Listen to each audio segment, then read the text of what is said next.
Bwawa hili sio tu limeongeza uwezo wa kuzalisha umeme hapa nchini, lakini pia limefungua ukurasa mwingine kwa maendeleo ya viwanda, biashara, uwekezaji pamoja na maendeleo ya wananchi mmoja mmoja. Faida za bwawa hili Mheshimiwa Rais ziko nyingi.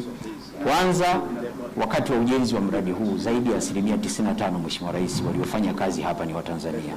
Mkandarasi alipowepo alikuwa na watu wachache, lakini watumishi wengi walikuwa ni wa hapa.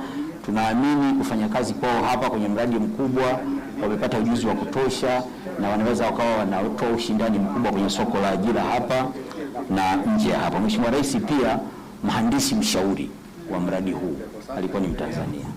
Pia tunaamini kwa yeye kushiriki kwenye mradi mkubwa kama huu amejenga uwezo na imeonyesha uwezo wetu kabisa kwamba Watanzania tunaweza tukasimamia miradi mikubwa na tukaimaliza, na yeye mwenyewe pia amejenga imani na uwezo kwamba anaweza kushindana popote akiomba kazi kwa ajili ya kutafuta kazi kama